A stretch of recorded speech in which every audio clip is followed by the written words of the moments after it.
Hello, today, how y'all doing? My name is Deshaun, and today I will be hitting chest and back. But before we do that, I want to give y'all the verse of the day. It's coming from 1 Samuel 17:48 and 50.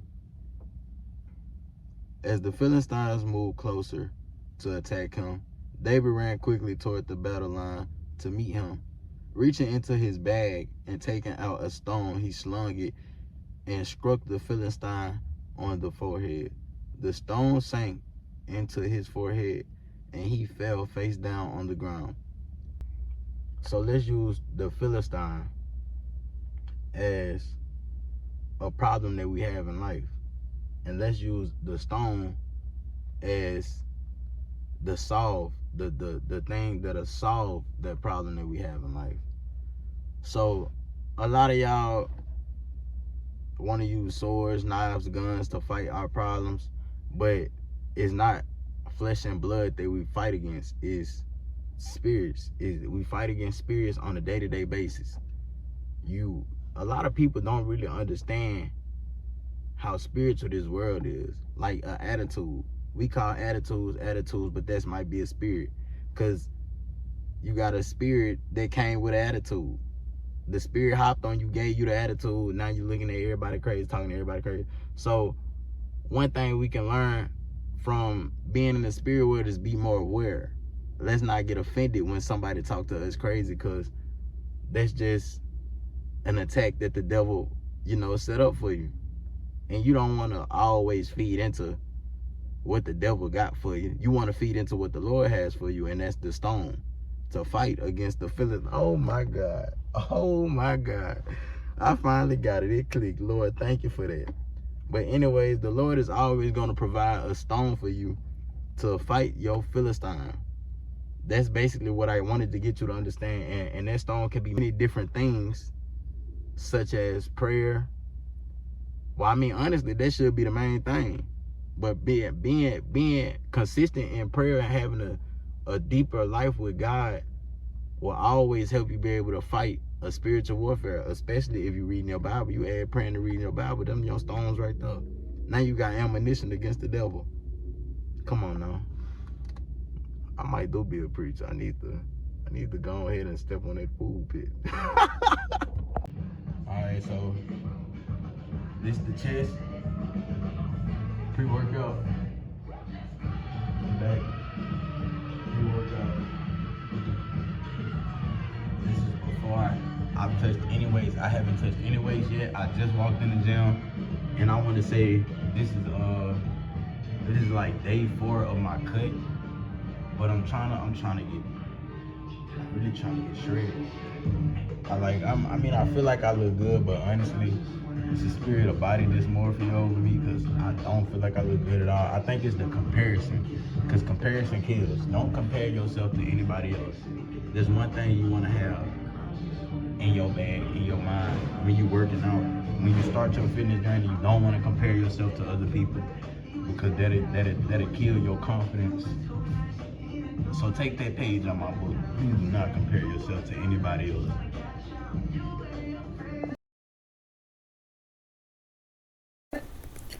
So in this clip, I was just warming up my muscles, getting my rotator cuff ready to go through, the motions with the heavy weights. Excuse the noise. Act like you didn't hear it. But anyways, these are some stretches. You could put these in your book. I'm sorry that I'm going so fast, but you can add these to your workout before your chest day, even before your shoulder day. Nothing too crazy, nothing too major. Just getting blood in the arms, making sure everything good. Something simple. Now, in my first set, I want to say I did 3 sets. I don't know if I recorded all 3 sets, but my first set, I believe those are 65s. And then my next set, I did 70s, and I finished out with 75s. And in each set, I'm focusing on going slow on the way down, controlling the weight, keeping my elbows tucked, not flaring out, got my lats and my back glued to the seat, my chest out. You want to make sure, you have the proper form when it comes to hitting those dumbbell bench dumbbell incline bench press.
That was terrible.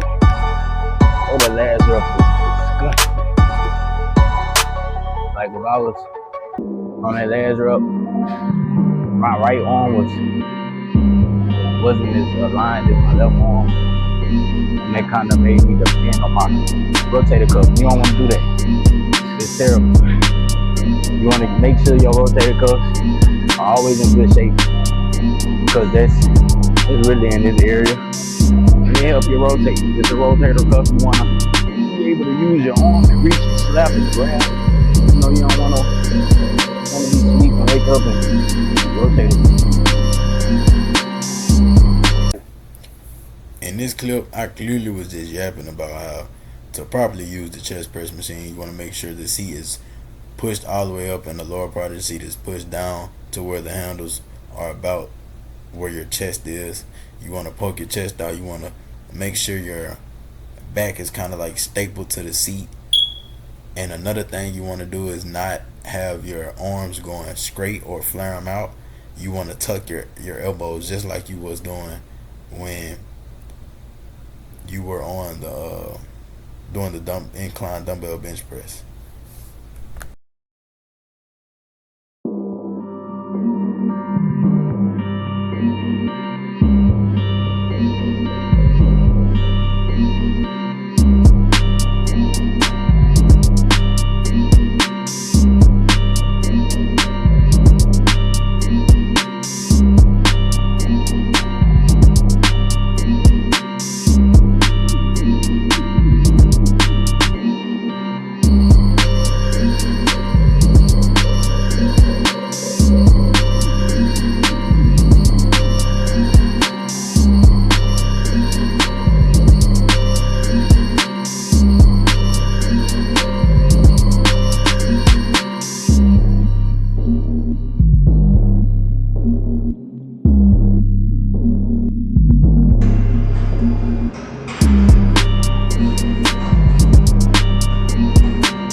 you made it this far, I just want to say thank you for watching.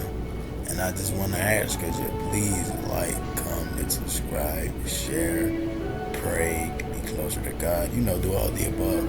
But to let me know that you watched this video this far, please put your highest PR in the chat. If it's squat, put squat 405. That's not mine. You know, mine's a little bit higher than that. But you know, if it's deadlift, put deadlift 600. If it's bench, put bench 358. You know, stuff like that. Just let me know that you were here the whole time. Thank you for watching. I also want to apologize for that terrible music selection, but I'm clearly new to editing. Currently editing right now. I will have a better music choice next time, next video. I promise you. Oh, you I good? will find a way to make your experience better. Good.